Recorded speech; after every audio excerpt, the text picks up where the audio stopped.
The idea that the moon landing was faked isn't going to cost anyone his or her life, but widespread misinformation about a once-in-a-century global pandemic could. And in the past 2 years, the spread of false claims, fake news, and outright disinformation has proliferated to such an extent that most of us have encountered at least some of it. With us now on the seriousness of this era of conspiracy theories in Canada, we welcome, in Montreal, Quebec, Taylor Owen, Director of the Centre for Media, Technology and Democracy at McGill University and the host of CG's Big Tech podcast and the new TVO podcast, Screen Time. In the nation's capital, Aaron Kelly, President and CEO of Advanced Symbolics, Inc. And in the provincial capital, Amarnath Amarasingham, Professor in the School of Religion at Queen's University.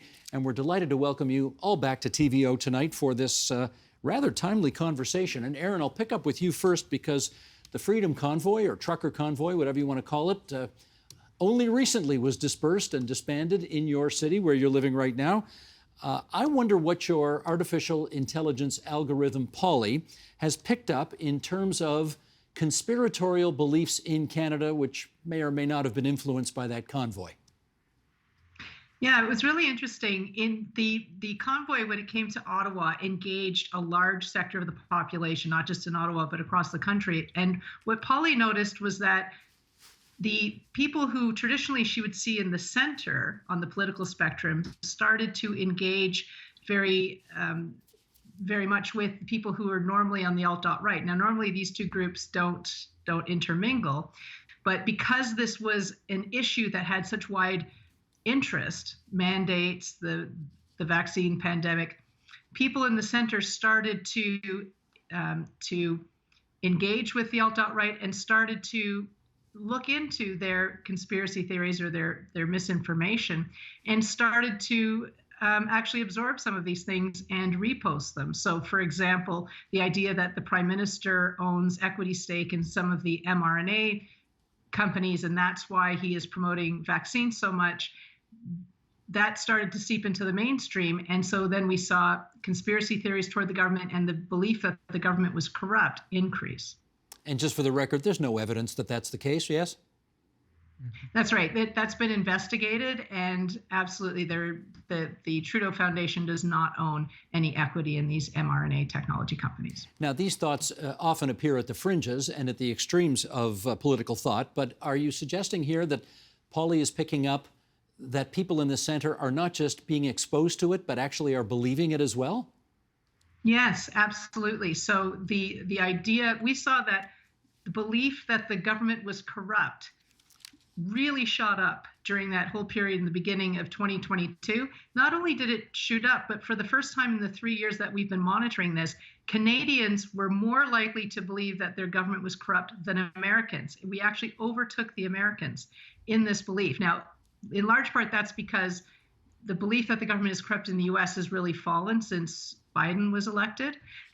So it's a combination of that belief is going down in the U.S., but it's really going up in Canada. And so that's why we became very concerned about this, because it was the first time in 3 years that we've seen that Canadians believe that more than Americans. And this is not just dissatisfaction with government. This is out and out, we believe government is corrupt. Yes, that there's a conspiracy that the elite is purposely trying to keep down the population, pull the wool over their eyes, that they are profiting financially from the pandemic.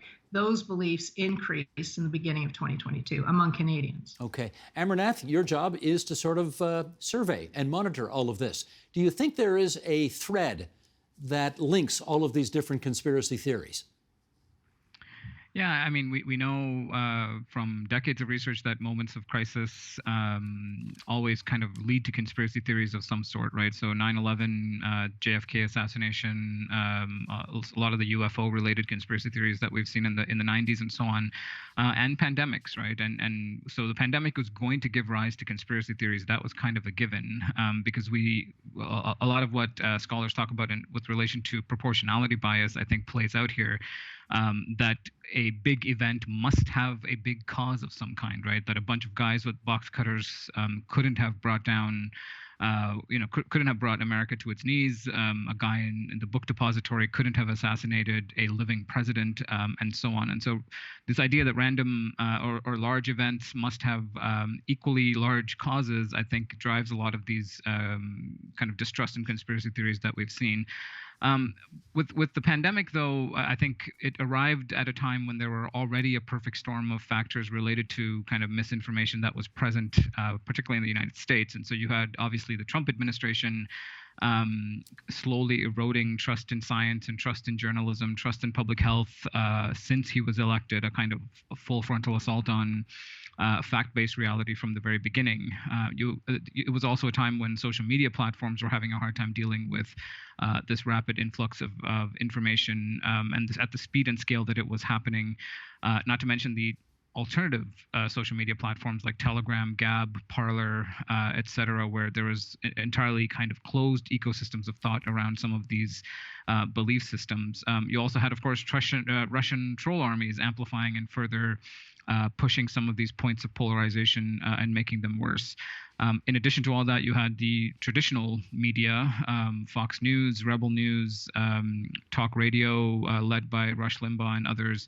And you put all that together, and what you had was kind of COVID conspiracy theories go through the roof, and a lot of these other movements, anti-government movements, militia movements, populist movements, QAnon, all started also pushing COVID conspiracy theories, and they all saw their numbers grow. They all saw their engagement grow over time. And so anyone who was basically talking COVID conspiracy theories also benefited from this kind of unprecedented moment in human history. And so anyone who kind of latched onto that COVID conspiracy star also saw their numbers grow. Taylor, let me pick up on the COVID angle. Do you think that given this once-in-a-century global pandemic, it has also contributed to sort of weaving together many of these disparate conspiracy theories into just a toxic stew, if you like? I mean, in our work, we've certainly seen the dynamic around mis and disinformation in Canada. I think it's important to see conspiracy theories, including COVID conspiracy theories, as part of a broader challenge of mis and disinformation, with, on the sharpest end, disinformation being false information knowingly shared with the intent of doing harm. So that's kind of the harshest aspect of this. But there's a broader spectrum, right, of just false information circulating through our society that may have some negative effects on the way we behave, interact with each other. But we in our work have really seen a difference between the two elections that we've looked at in Canada, the last two elections, and the suspicion, I think, that a lot of people had that there was going to be a lot of mis and disinformation in that election, like there was in the US. But we didn't see a huge amount having a large impact compared to COVID, where we did see a lot of COVID misinformation flowing through Canadian society.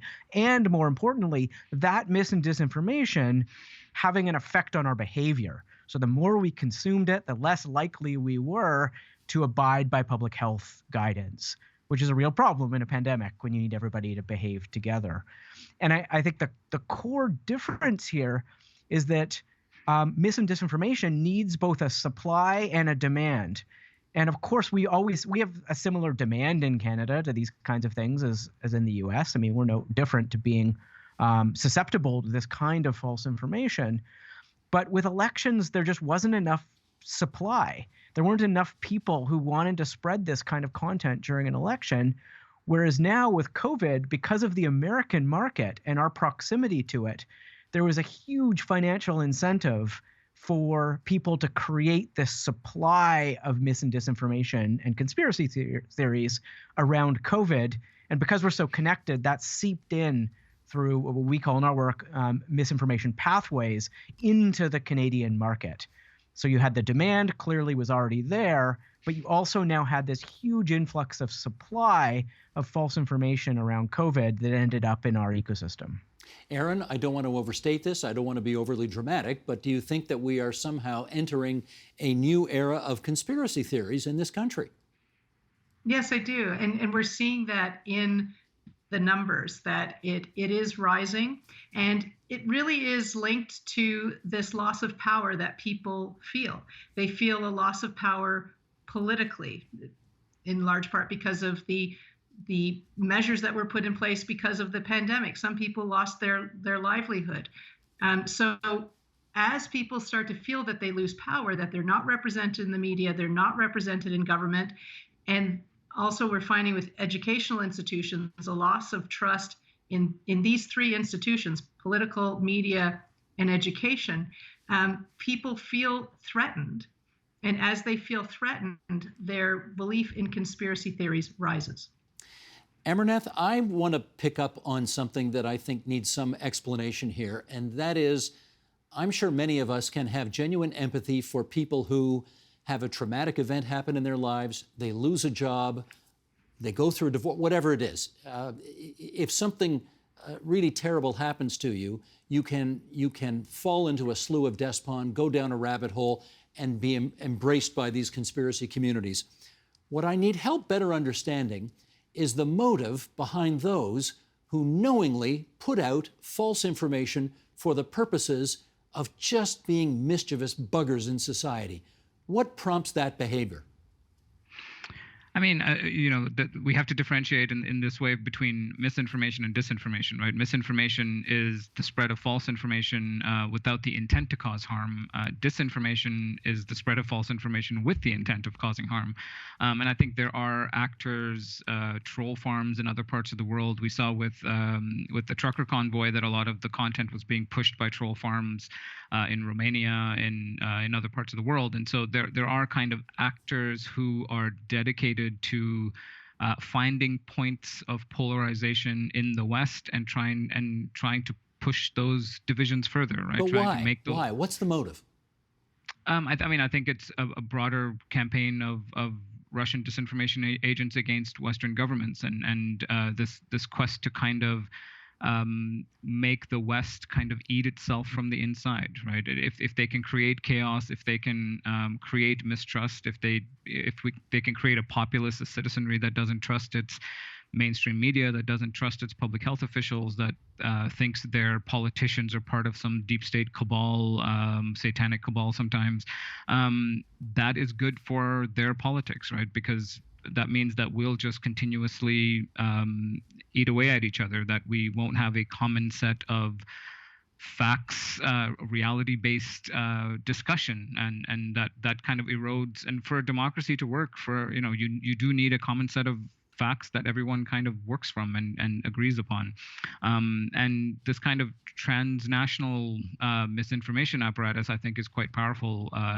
We were worried about it in the last election, but I think with the trucker convoy, with the pandemic, with whatever comes next, we'll have to keep a close eye on how these misinformation agents or disinformation agents actually are able to tug at the fault lines that we know exist in the country, whether it's immigration, whether it's racism and or indigenous politics, that sort of thing. Okay, but let me jump in and do a follow-up to Taylor here. That's a good explanation for why a foreign government would want to destabilize our democracy here in the West. Taylor, I need some help understanding why anyone who's from Canada, who's in Canada, who is part of the Canadian ecosystem, what's in it for them to purposely disinform, not misinform, but disinform a Canadian audience? What's the motive? Well, I think so. One incentive is destabilizing our social systems coming from outside. Another big one is just grift, though. Like a lot of mis and disinformation that flows through the system, or particularly disinformation, is to raise money, frankly. I mean, a lot of the COVID misinformation, disinformation we saw was just for that. This was people with websites trying to drive traffic to their Facebook pages or to get ad revenue, whatever it might be, which is why the size of the American market for that kind of conspiracy was so important, because there was enough people to make that financial incentive hold. In terms of in the Canadian context, I mean, look, when people see an alignment with certain forms of division or anger or dissatisfaction with a consensus or an established party or government, that can create a really powerful political incentive. In the media, being angry, as we know, can create a really powerful incentive. On social media, we know that emotional content and content that engages us and makes us angry bubbles to the top and gets more audience and gets amplified. So you can get this synergy between those things. The way content is circulating on social media, the way it's talked about in traditional media, and the way our political actors are starting to legitimize it and normalize it into our politics. Okay, let me follow up with you on this then, because I've heard you say in the past that we have things in Canada they don't have in the United States. I think you refer to them as circuit breakers. Tell us, first of all, what circuit breakers are, and what do you see in the Canadian context that traditionally is not part of the American scene? Yeah, I mean, so one thing that's really important to note is that I think conspiracy theories and false information, of course, and false beliefs always exist in society, and it in many cases is fringe. And if it remains so, and it remains outside of our broader political and social dynamic, it is much less of a concern. And so simply identifying false information is not sufficient. We need to show, in my view, that it's also causing social or democratic or economic harm. And in the US, it undoubtedly has. And it has because it's not just, they don't just have the presence of this bad content or this false content online, which we clearly do too, but they have two other components. One, they have cable news, which picks up those themes, those more radical themes from the online fringes, and legitimizes them into the populace. So if I see some conspiracy theory on the internet, and then I turn on Fox News that night, and I see a host kind of legitimizing it, right? Like not taking it from the fringe and moving it into my living room. So that's thing one. The second thing they have is political parties who have also grasped onto some of those more fringe ideas because they saw the audience it was getting on cable news and brought it into their politics, normalized it into their democracy and their democratic discourse. And I think until recently, we haven't had those latter two things in Canada. We don't have deeply polarized right-wing media that was picking up these themes in Canada. In fact, Canadians have very high level of trust still in mainstream moderate news. We find in our work, 80+% of Canadians have broad trust in the 5 main news organizations in this country. So you don't have a media system legitimizing these fringe views.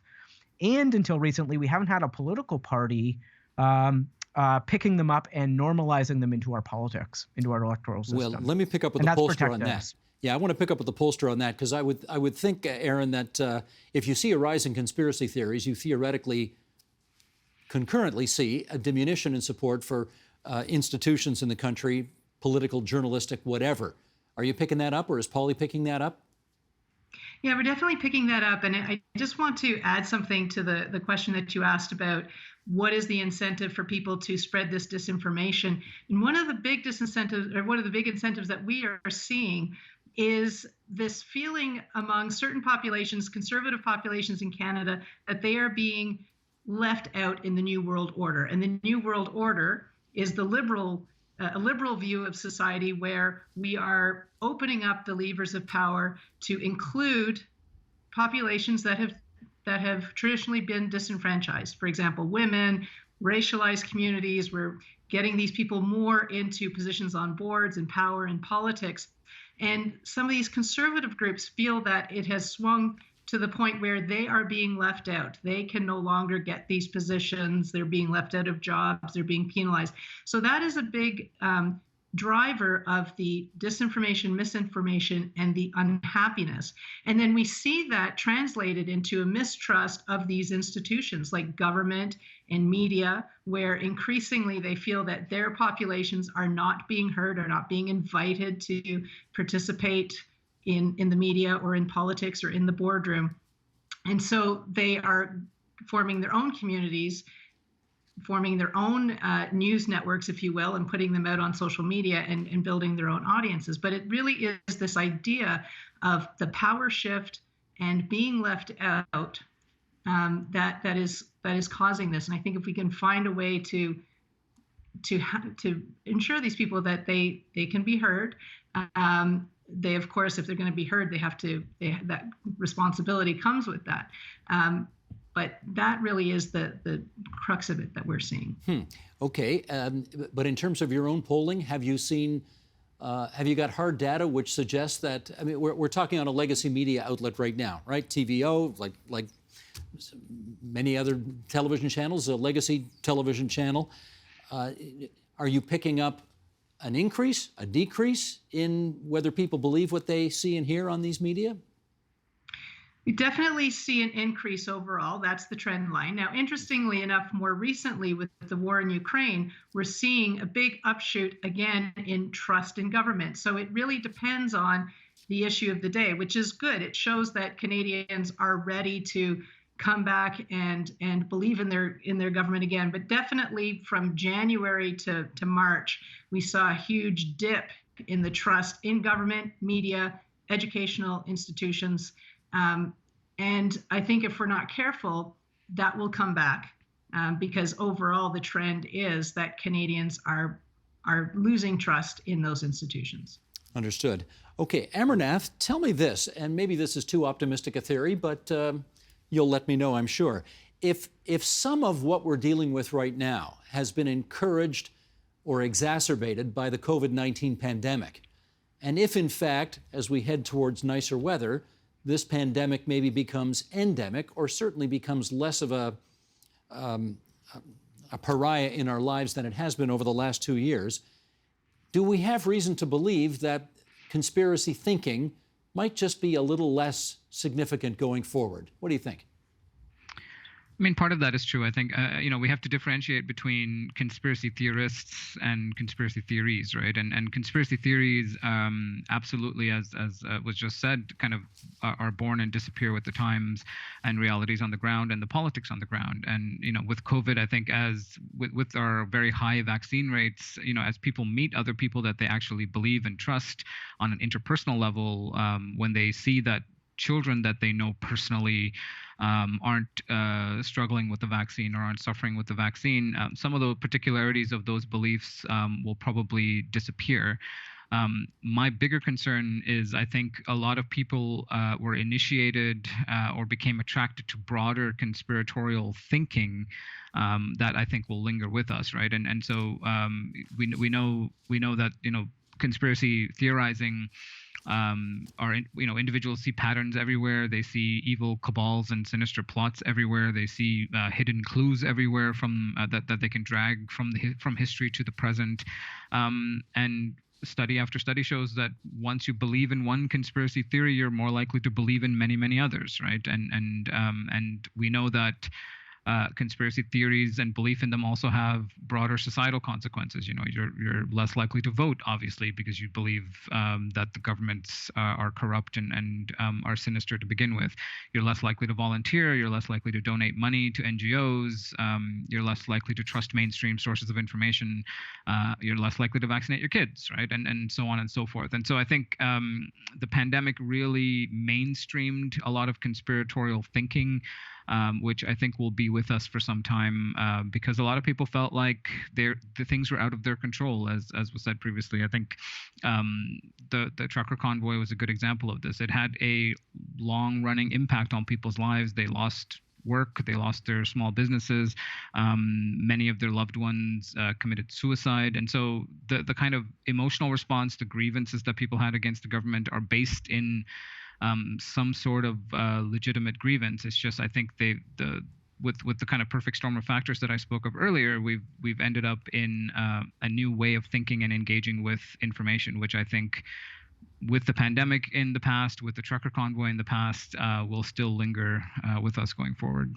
In our last few minutes here, Taylor, let me get you to pick up the story as it relates to social media. And I wonder whether you think we in Canada have anything to learn from some of the European countries in terms of making Facebook or Twitter more responsible for what's on their platforms. What do you think? I mean, absolutely. I think, although we've talked a lot about how we may want to better regulate or govern these technologies that largely determine the nature and character of our media ecosystem, We haven't done very much of it yet in this country, and that's likely to change. I think we can learn, particularly from the EU, how to take sort of a structural approach to this problem. I think there's a lot of talk about individual agency in this space, and we do have a lot of it. But we are participants in a larger ecosystem that's embedded with very particular incentives, very particular financial models, that sit much outside of our individual dynamics and participation. And so we need policy solutions that address those, that get at the structural dynamic of the problem. And I worry we haven't had that conversation yet sufficiently in Canada. Aaron, let's finish up on this. I want to read a quote here from David Aveline, who's a professor of sociology at Mount Royal University. And he says the following: I think the way to fight conspiracy theories is to enfranchise people, to not define them as the dregs of society. If you can give people self-worth and give them the sense that they're actually participating and contributing to society, then I think that conspiracy theories will lessen. I mean, that sounds pretty reasonable on the face of it. I like the question that I have heard you previously ask, which is the notion of, to get people out of those rabbit holes, what's the question you like to ask them?